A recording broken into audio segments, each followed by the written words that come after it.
¿Ustedes se acuerdan cuando el pueblo de Israel salía del reinado de Egipto? ¿Se acuerdan? El pueblo de Israel estaba preso en lo que era el imperio egipcio, y este imperio los tenía realmente atrapados, y el pueblo de Israel estuvo allí 400 años de esclavo. Un día Dios unge a una persona, a Moisés, lo escoge, y Moisés tiene la misión de liberar al pueblo de Dios de ese lugar. ¿Qué era Egipto? Egipto era una potencia mundial, era un imperio. En Egipto había riquezas, en Egipto había comida, en Egipto había una muy buena situación económica, a diferencia de todos los reinos chiquitos que iban cayendo en manos de los egipcios, porque ellos los iban tomando, y ellos eran los dueños del mundo en ese entonces. Y ¿quién no quería vivir ahí? Era algo hermoso, ¿no? Ustedes saben que mucha gente hoy en día se está yendo de nuestro país porque ve en otro lugar algo mejor, algo avisoran un futuro, y no está mal, están mirando ellos por su futuro. Y lo que a mí me llama la atención es que mucha gente se va por lo económico, y aunque estés bien en otros lados económicamente, lo cual está bueno, también estaría bueno estar bien espiritualmente, que tu corazón pueda crecer en Cristo en esos lugares. Por eso hay que orar también para que en esos lugares donde la gente se va, encuentre al menos una iglesia acorde, ¿no? Que den la palabra de Dios, que hablen de Dios, que te haga crecer, y que puedas crecer no tan solo en lo que has ido pensando en lo económico, sino que crezcas en lo espiritual. Porque usted sabe que lo económico o lo físico algún día se termina. Para los que tienen sus trabajos en la tierra, deben saber que así como en algún momento las cosechas son buenas, en otros son malas. Los que trabajan en diferentes profesiones saben que en algún momento hay cosas buenas, o épocas buenas y épocas malas. Usted sabe que en la época de la pandemia había muchos proyectos, muchas ganas de hacer cosas, y de repente se frenó todo. Entonces, la gente que más o menos venía trabajando tuvo que recurrir a otras herramientas porque no podía salir adelante. Y tuvimos en el país muchos suicidios porque había gente que estaba muy desesperada. Por eso es importante que Dios acompañe tu visión de vida. Amén. Porque cuando Dios está en el centro de las cosas, hacia donde te muevas, te vas a mover con Él, y con Él nada va a poder derribarte. ¿Se entiende? Amén. Así que este pueblo, este Israel, es librado por Dios a través de la mano de Moisés, y sale del poder del faraón, que yo lo relaciono con un poder satánico, ¿sí? No por el faraón en sí, sino por quien actuaba en toda esa macroeconomía, y salen de su reinado, y ese reinado son los placeres que encontramos dentro de lo bueno económicamente, ¿o no? ¿Sí? Cuando uno está bien, se puede dar los gustos, ¿eh? Yo me recuerdo cuando ofrendábamos, cuando comenzamos a ofrendar y el pastor quería explicar algo, tenía que hacer la relación con una gaseosa. ¿Cuánto cuesta una gaseosa de 1,5 litros? No sé. ¿Cuánto cuesta una gaseosa, una coca? No soy de tomar. ¿Ah? ¿Cuánto? ¿260 pesos? Así es. Les digo, no soy tomador de gaseosa, por eso les pregunto.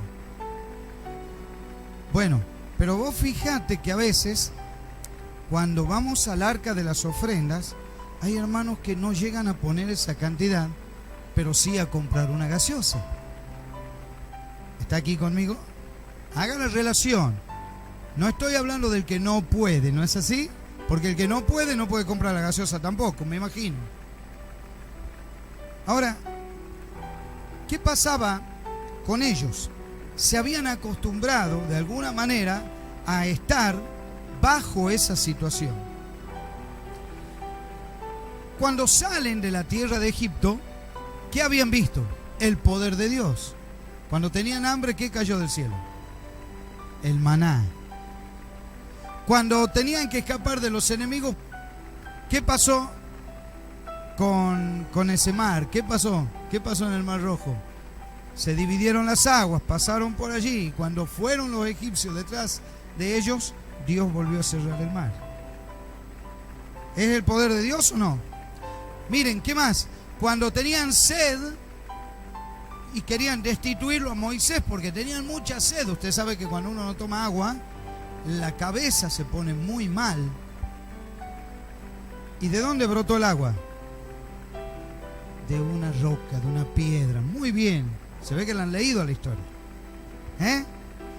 Por eso es que cuando una persona es muy dura y afloja, sale el dicho popular. Aflojó la roca, aflojó la piedra. En este caso salió el agua. Y ellos vieron salir agua de esa roca y se proveyeron de esa agua. Vieron todo el poder de Dios. Esto sucede en Éxodo capítulo 42, capítulo 32. Yo les estoy relatando para que no entren en esa historia, porque después la pueden leer en casa. Entonces Moisés recibe la voz de Dios y Dios le pide que vaya a encontrarse con él.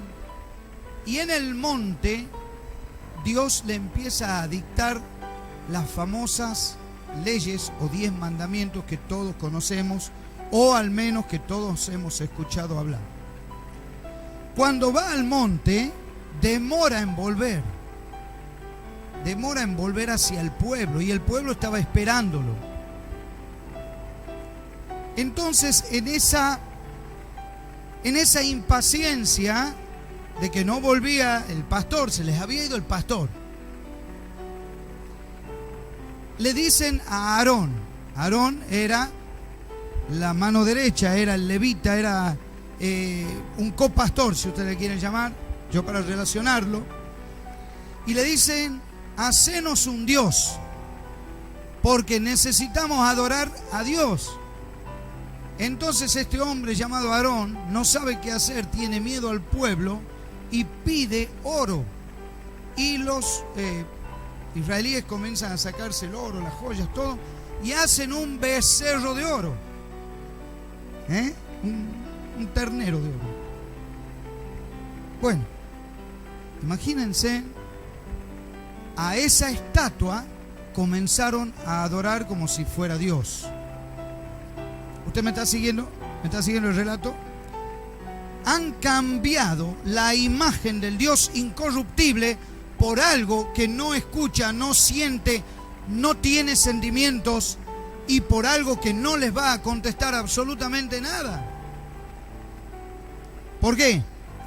Porque acá en esta introducción quiero decir que dependían del pastor y no de aquel que sustentaba al pastor. ¿Me está siguiendo? Así que usted, cuando venga a la iglesia, y es lo que le dije al turno mañana, no venga por el pastor Miguel, venga por Dios. Amén. Amén. Así que la gloria solamente es aquel que nos sustenta, no para nosotros. Porque los que estamos aquí, lo que hacemos es lo que Dios nos manda hacer: dar el mensaje de salvación, predicar a Jesucristo, predicar que hay un Dios vivo y verdadero que quiere salvarnos y que quiere sacarnos de la esclavitud de Egipto. ¿Está acá? Amén. Muy bien.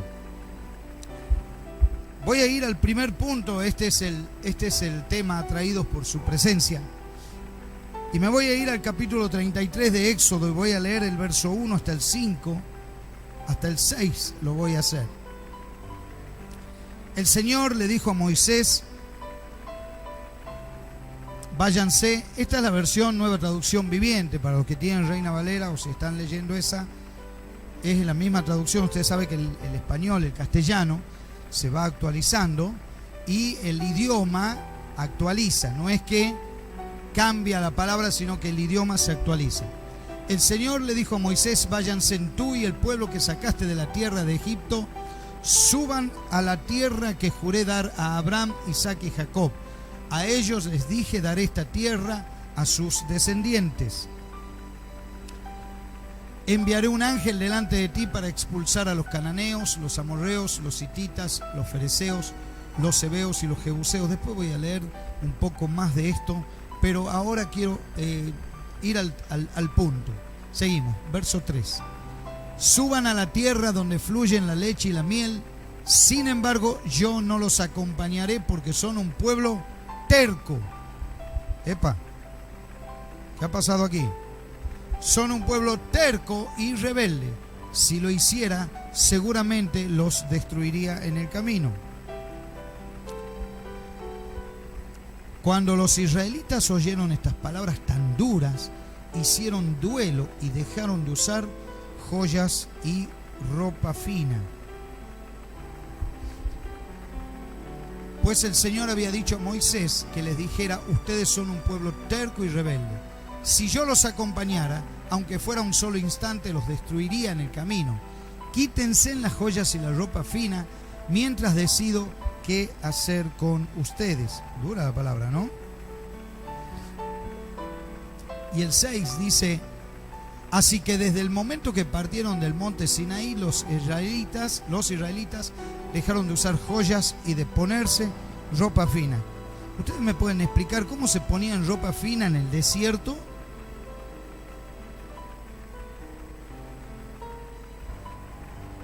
Habrán tenido un lugar bailable, un lugar de eventos. Pero fíjense cómo Dios los cuidaba, que se vestían con ropas finas y se ponían joyas. ¿Usted sabe cuál es la debilidad de una mujer? Y yo soy joyero, por eso les digo.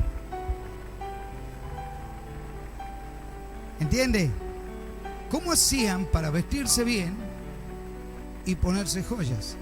Ahora, voy al primer punto. Dios les dice que no los va a acompañar, y me tocó mucho la palabra terco. ¿Sabe lo que significa terco? Acá lo leí. Que se mantiene firme o inamovible en su actitud, aunque se le den razones en contra o se le intente convencer para hacer otra cosa. ¿Usted conoce a una persona terca?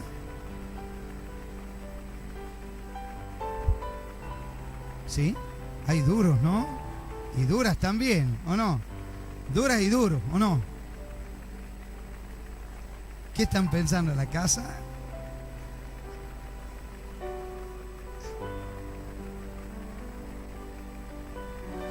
Decía que está al lado: no seas terco, o no seas terca.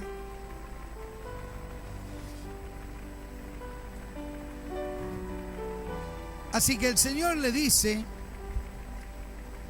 estas palabras duras, pero el verso 6 demuestra una actitud de arrepentimiento.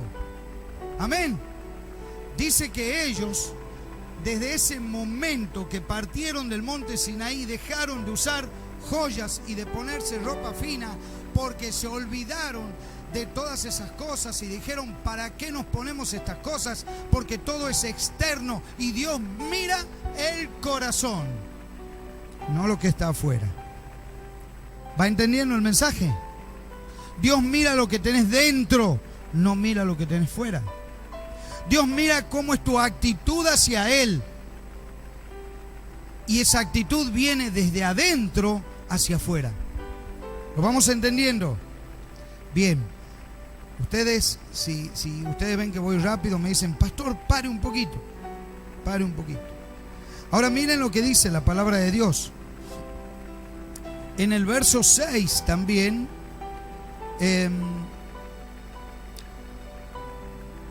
es algo que me impacta mucho, que ese arrepentimiento tenía que seguir caminando con esa actitud.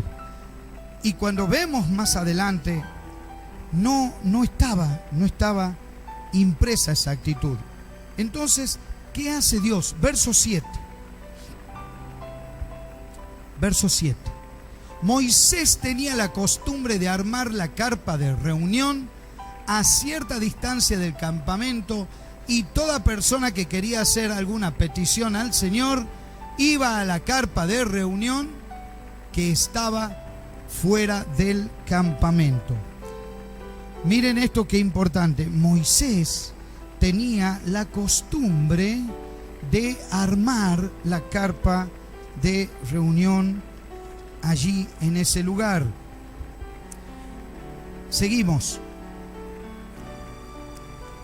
Cada vez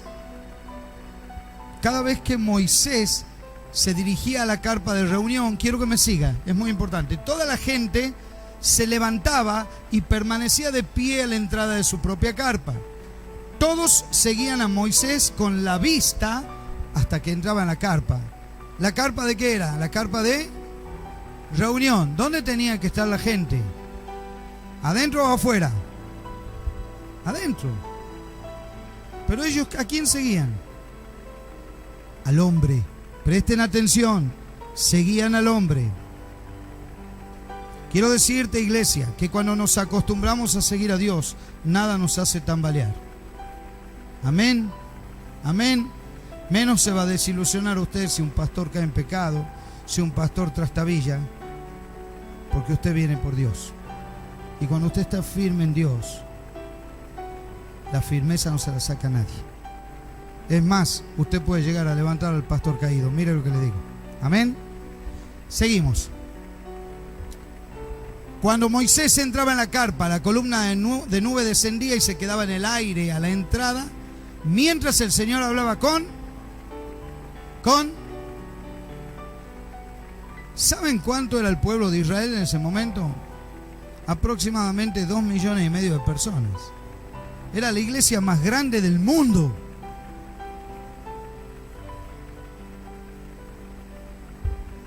Pero hablaba con un solo hombre. ¿Por qué? Porque ese solo hombre buscaba la presencia de Dios. Estamos en el 9, vamos al 10. Cuando el pueblo notaba que la nube se detenía a la entrada de la carpa, cada persona separaba la entrada de su propia carpa y se inclinaba. Miren, alguien les debe haber dicho, o se deben haber dicho capaz, que eran indignos para buscar a Dios. Quiero decir que con todo el pecado que tenemos que buscar a Dios. ¿Por qué? Porque todos pecamos. Nadie es perfecto. Somos seres humanos y necesitamos entrar en la presencia de Dios. ¿Por qué estoy en Éxodo? Ahí, ¿no? Ese no es. Ahora sí. Bien. Estamos en el capítulo 9, el capítulo 33, verso 9, ¿no? ¿Sí? 10. Vamos al 11. Dentro de la carpa de reunión, el Señor hablaba con Moisés cara a cara. Amén. Como cuando alguien habla con un amigo. ¡Wow! Tremendo.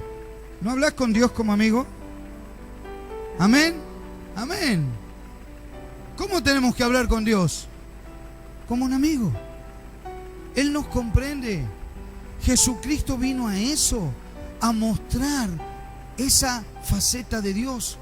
Él quiere que nosotros hablemos cara a cara con Dios, que hablemos libremente. Hebreos dice que Él proveyó esa manera de hablar con Dios por medio de Jesucristo. Entremos libremente, dice la Biblia, a su presencia. Amén. Después Moisés regresaba al campamento mientras que su asistente, escuche esto bien, el joven Josué, hijo de Nun, permanecía en la carpa de reunión. Ustedes saben que cuando yo estaba leyendo esto, se me mete Josué ahí. ¿Qué hace Josué ahí? No aparece después, aparece después de largo, después de seguir leyendo mucho más. ¿Qué hace ahí Josué? Para los jóvenes, para los niños, para los adultos, ¿qué está haciendo Josué? Quiere las migajas, quiere lo poquito, quiere la presencia, por eso es que no se va, se queda. Él no le hace caso al pueblo que está en su propia carpa o esperando no sé qué, o esperando que los hombres de Dios vengan y sigan haciendo los milagros. Josué está ahí en el altar esperando que Dios muestre su presencia ante su propia persona. Amén. ¿Está aquí? Y si buscamos la presencia de Dios, ¿usted cree que Él no va a venir a nosotros? Amén. Amén. Claro que sí. Decirle al que está al lado, recibamos lo poquito de Dios. Recibamos lo poquito de Dios. Amén. Recibamos lo poquito de Dios. Escuche, porque eso poquito se va a transformar en muchísimo. Amén. Eso, bien. Vamos, capítulo 33, y ya se está poniendo brava la cosa. Verso 14. A ver, he terminado en el 12, ¿no? En el 11 voy al 12. Quería correr un poquito, pero no lo voy a correr. Vamos, 2 y 13 entonces. No lo vamos a correr. Un día Moisés dijo al Señor: tú me has estado diciendo, lleva a este pueblo a la tierra prometida, pero no me has dicho a quién enviarás conmigo. Me has dicho, yo te conozco por tu nombre y te miro con agrado. 13. Sí es cierto que me miras con buenos ojos. Permíteme conocer tus caminos para que pueda comprender y siga gozando de tu favor. Y recuerda que esta nación es tu propio pueblo.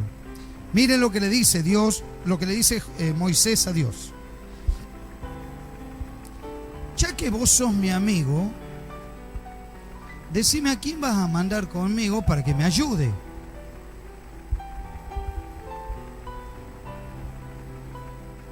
Yo creo que, ¿viste cuando le hacemos clic, clic, clic? Que no te contesta nadie, ¿no? Es como que Dios sigue en el mismo tema y le dice: yo te he mirado con buenos ojos a vos. Es como que no había más nadie en ese momento. O como que no era el tiempo de Dios. O como que no había un discípulo todavía. Y estaba gente al lado de Moisés. Pero Dios buscaba un corazón. Y miren qué importante esto. Señor, si es cierto que vos me mirás con buenos ojos, y este es el secreto, mi hermano, usted no busque más. Viste que nosotros buscamos ser llenos del Espíritu. Lléname, Señor, lléname. Cantamos 10.000 coritos con que venga tu presencia. Esperamos una paloma. La paloma no vuelve más, mi querido. Jesucristo ha venido en vida y en forma humana a demostrar que Dios está vivo. No vuelve más esa paloma. Ese Espíritu Santo está en aquellos que abren el corazón a Jesús y se dejan poseer por Él. Amén. Entonces le dice Moisés a Dios: permíteme conocer tus caminos. Permíteme conocer tus caminos. ¿Para qué? Para que pueda comprenderte más a fondo. ¿Me sigue, mi hermano? Usted que está aquí, que hace la escuela bíblica, no deje la palabra de Dios de un domingo a otro. Lea todos los días. La fe es por el oír y el oír la... Amén. La fe es por el oír y es por el oír la palabra de Dios. Si yo te estoy chismoseando permanentemente, ¿de qué me lleno? De chisme. Si yo te hablo malas palabras, ¿de qué me lleno? De malas palabras. Si te hablo de engaño, ¿de qué me lleno? De engaño. ¿Y de qué te lleno a vos? De engaño. Y si hablo de política, ¿de qué te lleno? ¿De qué me lleno? De política. Pero cuando te hablo de Dios, te llenas y me lleno de Dios. Amén. Amén. Amén. Amén. Amén. Y esto es muy importante. Permíteme conocerte. Permíteme, porque yo necesito comprenderte. Dios, necesito saber por qué a vos no te gusta el pecado. Yo necesito saber por qué a veces cuando me siento a hablar con alguien, yo no tengo que desviar el mensaje. ¿Cómo hago para darlo el mensaje? No es igual dar el mensaje ante una reunión de empresarios que darlo en la iglesia. No es igual dar el mensaje en el gobierno que darlo en la iglesia. No es igual dar el mensaje en medio de un centro médico que darlo en la iglesia. No es igual dar un mensaje en medio de ateos que darlo en la iglesia. Por favor, esto es así. Relaciónense, mis queridos hermanos, con la gente. ¿Para qué? Para que entiendan el pensamiento de la gente y sepan qué palabra de aquí, mientras se preparan, les van a dar. ¿Saben por qué?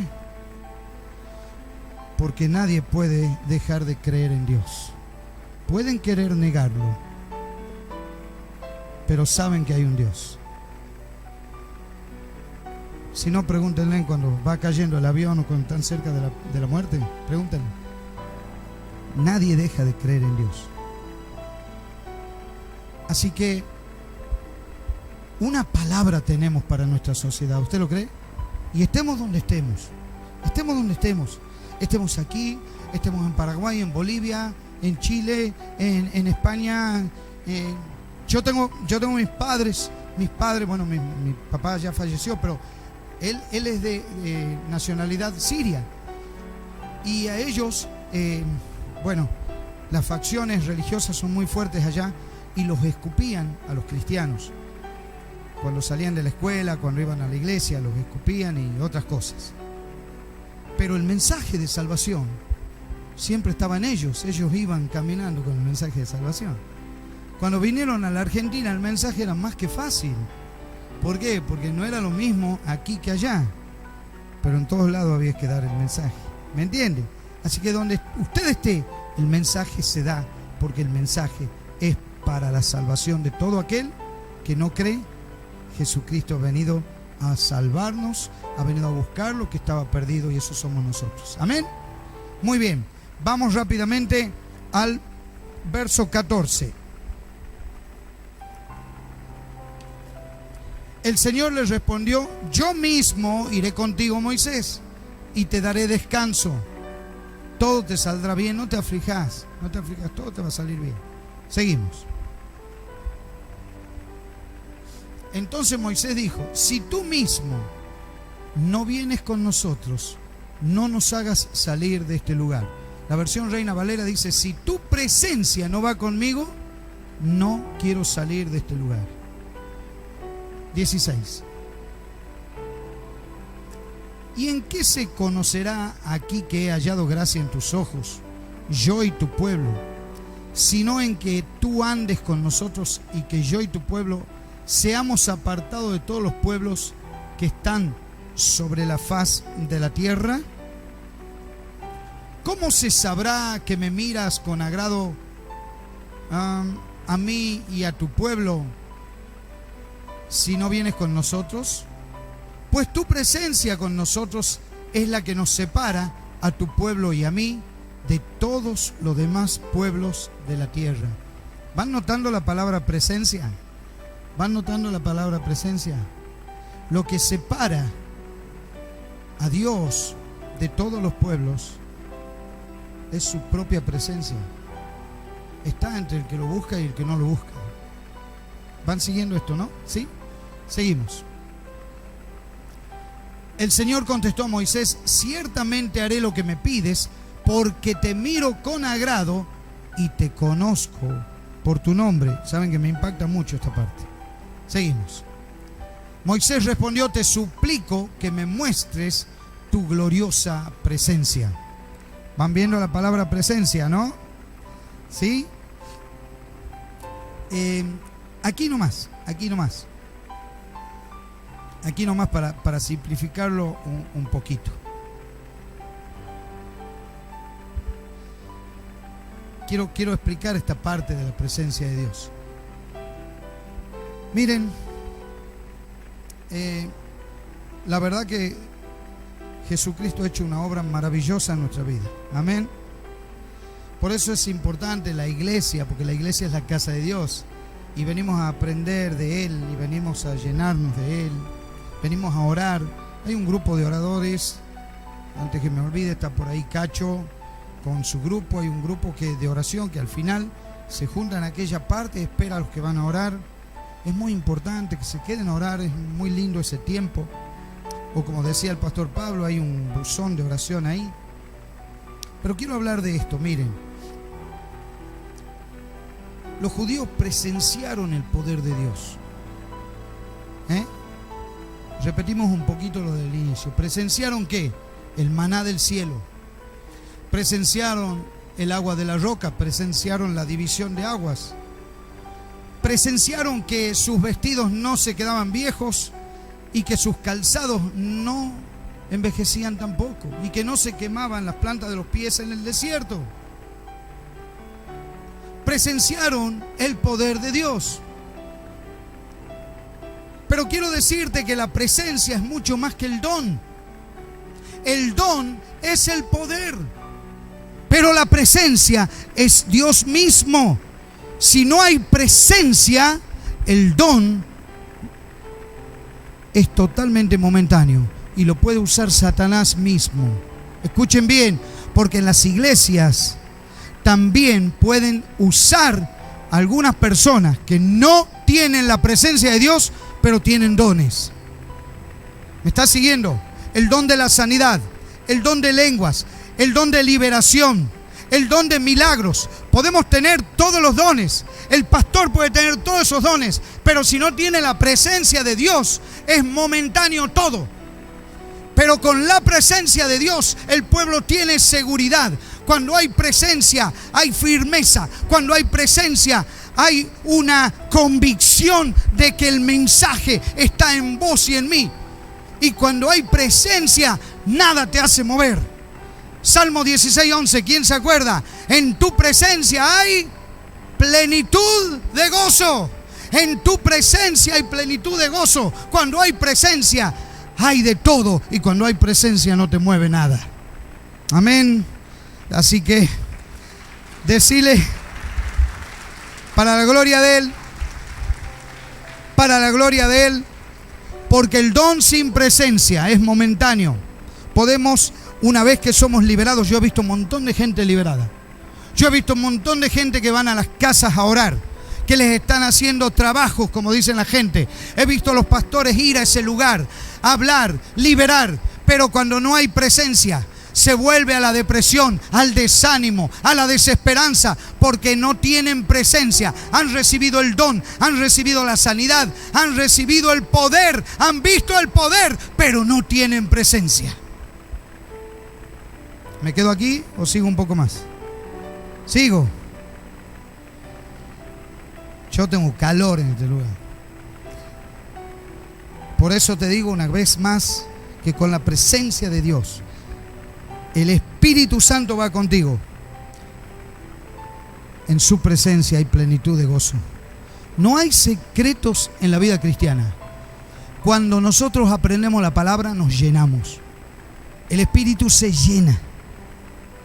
Y cuando estamos en oración, es porque buscamos su presencia. Y si buscamos su presencia, Dios nos corre o nos deja. Nos recibe con todo el brazo abierto. No tenemos por qué quedarnos en nuestras casas a ver si el pastor Miguel hace tal o cual cosa. Usted lo puede hacer. Jesús dijo: entra a tu habitación, ora en lo secreto, y tu Padre que ve en lo secreto te recompensará en público. Amén. Amén. Miren qué hermoso. Vamos terminando. Ahí viene mi nieto, mira. Éxodo 34:5. 34:5. ¿Qué querés predicar vos? ¿Sí?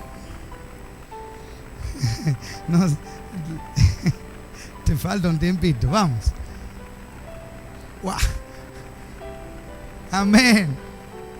Después el Señor descendió en una nube y se quedó allí con Moisés. y proclamó su propio nombre, Yahvé. Esta es una palabra hebrea, que sí, bueno, algunos le pusieron Jehová, pero esta es una palabra prácticamente que no se puede pronunciar.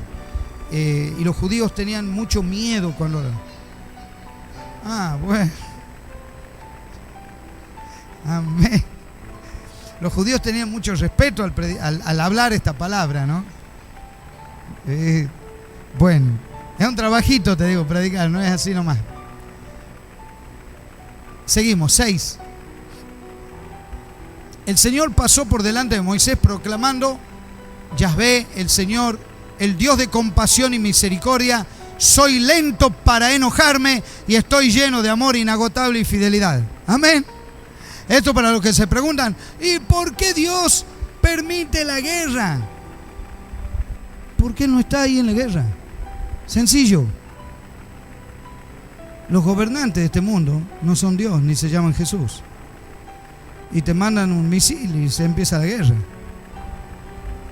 Es así de sencillo. En una discusión familiar, también podríamos decir: ¿por qué Dios permite que papá y mamá se peleen? No, pues si está papá y mamá.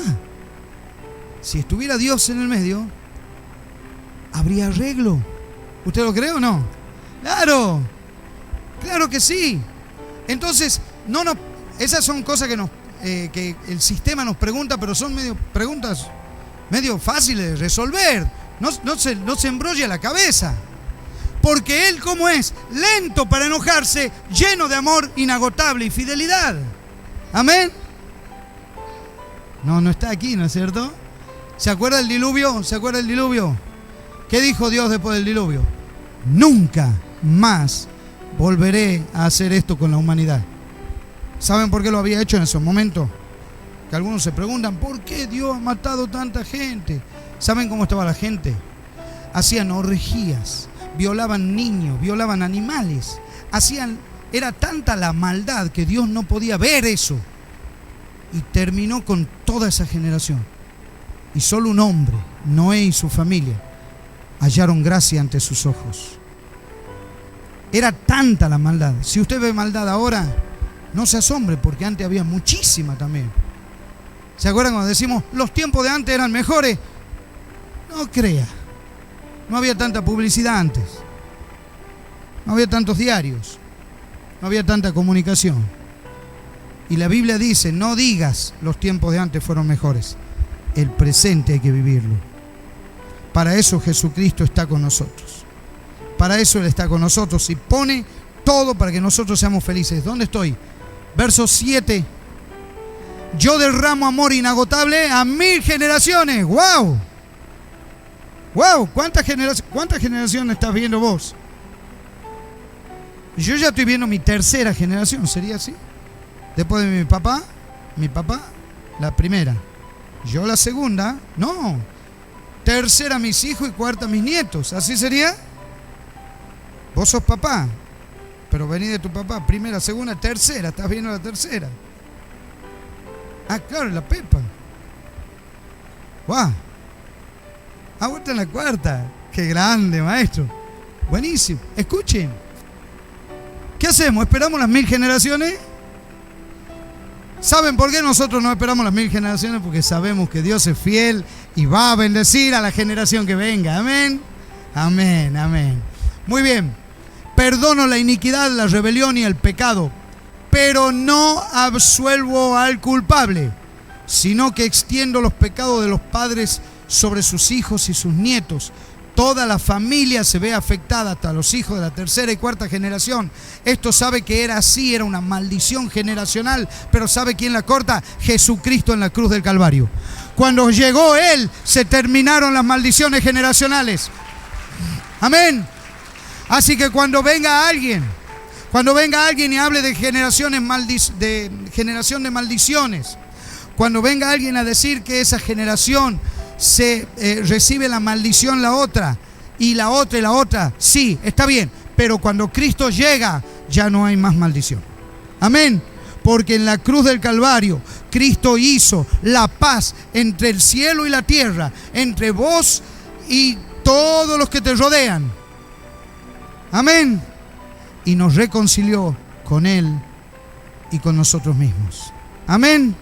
Así que se terminó la maldición generacional cuando llega Jesucristo. Puede haber una familia atea que si conoce a Cristo hoy es liberada para la gloria de Dios. Amén. Y sus generaciones van a ver a esa persona liberada. 7:8. Al instante Moisés se postró hasta el suelo y adoró. Eso es lo que tenemos que hacer en esta noche. Amén. Verso 9. 34:9. ¿Se me perdió ahí? Sí. Entonces dijo: oh Señor, si de verdad cuento con tu favor, te ruego que nos acompañes en el viaje. Vuelve a hacer la misma petición.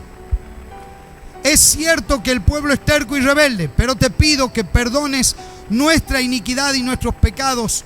Tómanos como tu posesión más preciada. ¿Qué está haciendo el predicador aquí? ¿Qué está haciendo el hombre de Dios? Se inmiscuye, se mete con el pueblo, habla de que él también tiene pecado, no se hace a un lado, se mete en la misma bolsa y dice: Señor, todos hemos pecado porque todos necesitamos de Dios. Acompáñanos porque todos somos rebeldes. Y perdónanos por tu gran fidelidad. Amén. Amén. Así que eso es importante que podamos reconocer desde lo que estamos aquí, el pueblo, hasta los que son los líderes. Todos aquellos que son líderes no tienen ninguna facultad extraordinaria. Son siervos de Dios para servicio a todos los hermanos. Amén. Como dijo Jesús, a ver si se acuerdan. Porque el Hijo del Hombre no vino para ser servido, sino a servir. ¡Wow! Qué lindo, ¿no? Es hermoso. Bueno, eso es un muy buen ejemplo para que a todos nos quede. Bueno, ¿qué me queda? Verso 10. Escuchen bien esto. Siempre la presencia de Dios va a ir con nosotros. Verso 10. El Señor respondió: escucha, yo hago un pacto contigo en presencia de todo tu pueblo.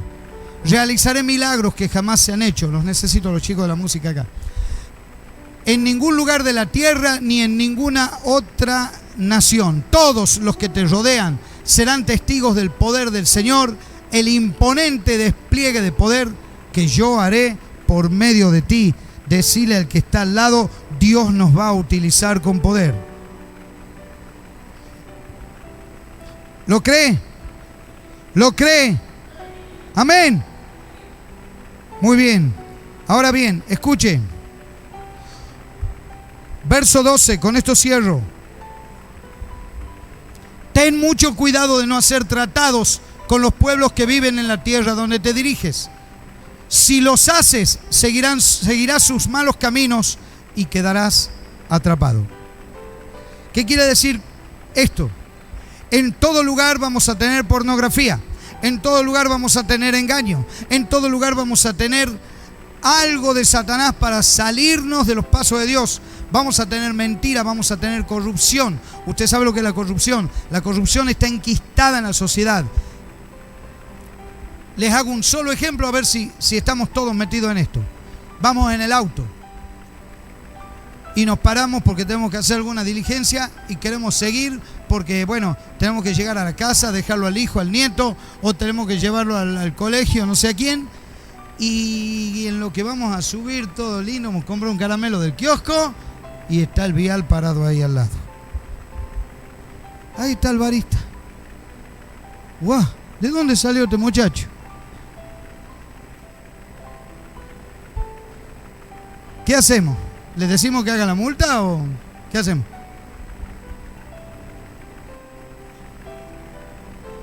Que no suceda más, ¿no?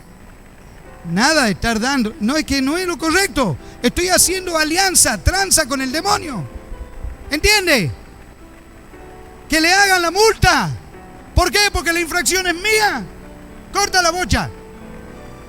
Ah, no, que la municipalidad, que mira, que los zorros, ¿qué? ¿Cómo vamos a adoptar el lenguaje prohibido en los cielos? Nosotros hemos adoptado lenguaje que no es nuestro. El lenguaje nuestro es decir al barista: Dios te bendiga, hermano. Tenés razón, viejo. Hacemos un multón, no me haga una multa. Si yo soy el que hago la infracción. ¿Está aquí, iglesia? ¿Saben qué decía la gente de Jesús? Escuche. ¿Saben qué decía la gente de Jesús? Este enseña con autoridad. Porque lo que hablaba, lo vivía. Amén. Ya sabe, no se vuelva como ese boxeador gatica. Predica pero no practica, ¿no? El cristiano vive lo que piensa, lo que siente, lo que dice. Lo vive. Si no lo vive, tiene un mensaje muy débil para esta sociedad. Amén. Que podamos buscar su presencia. Amén.